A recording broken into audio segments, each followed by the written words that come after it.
Bonjour, je suis Vincent Martini, je suis professeur de sciences politiques à l'université de Nice-Côte d'Azur et à l'École polytechnique.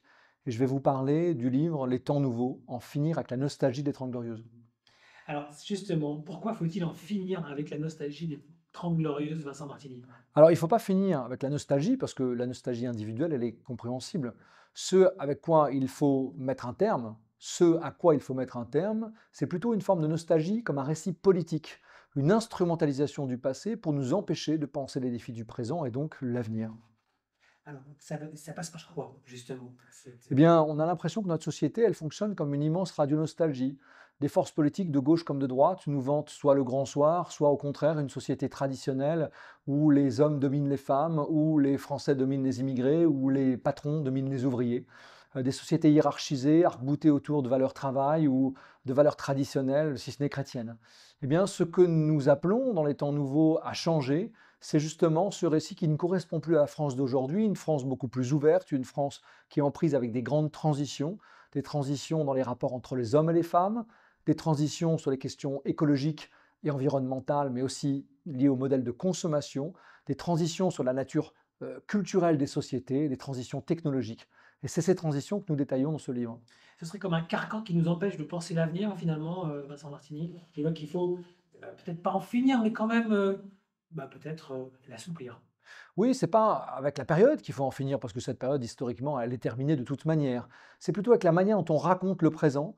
C'est aussi une manière peut-être de redéplier l'avenir, d'arrêter de avoir cette politique du rétroviseur dans lequel on regarde dans le passé pour voir à quoi pourrait ressembler notre avenir.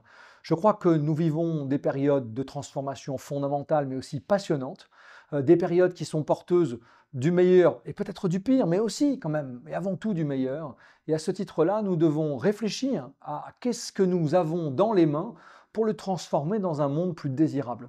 Et c'est la question du récit que vous posez là et comment on le construit, et notamment un récit optimiste. C'est ce que vous essayez de partager dans cet ouvrage collectif en proposant des solutions concrètes et potentiellement joyeuses, ou en tout cas les plus positives possibles. Mm.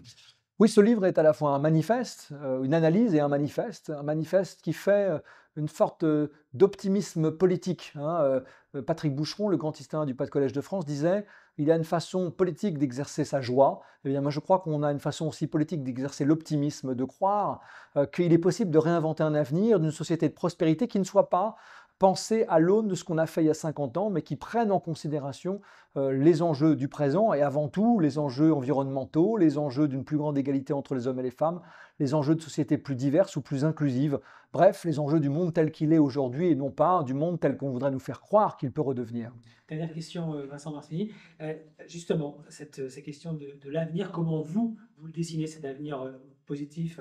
Vous avez travaillé avec de nombreux auteurs, dont François Gemène, dont Étienne Klein, on ne va pas tous les citer, qui sont très, on va dire, de renommée, qui sont spécialisés dans leur domaine. Donc vous avez pu avoir une vision à 360 de ce futur potentiellement positif. Comment vous le dessinez avec vos mots, ces temps nouveaux?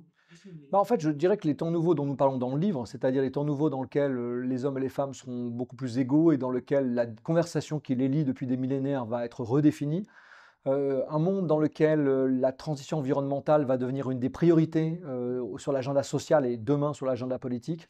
Une société plus ouverte, plus inclusive, à la fois des différences des handicapés, des minorités culturelles et religieuses, des sociétés qui vont être aussi portées par un progrès technologique dont on ne sait pas exactement ce qu'il va donner, c'est déjà la réalité de ce que nous sommes en train de vivre. Donc les temps nouveaux, ils sont déjà là avec nous, à nous de les porter comme des récits politiques, justement pour que la vie politique ou les récits politiques ne soient pas à la traîne des sociétés qu'on essaie de construire, pour que le pessimisme justement et l'inquiétude ne l'emportent pas sur cet optimisme nécessaire qui nous va nous conduire les uns et les autres à réfléchir ensemble à qui est-ce que nous avons, qu'est-ce que nous avons dans les mains aujourd'hui, qu'est-ce que nous pouvons en faire ensemble pour redéplier l'avenir et sortir de cette inquiétude qui est la nôtre. Et dernière question, on est au congrès régional des coopératives. Et comment les coopératives peuvent-elles s'inscrire dans ce récit?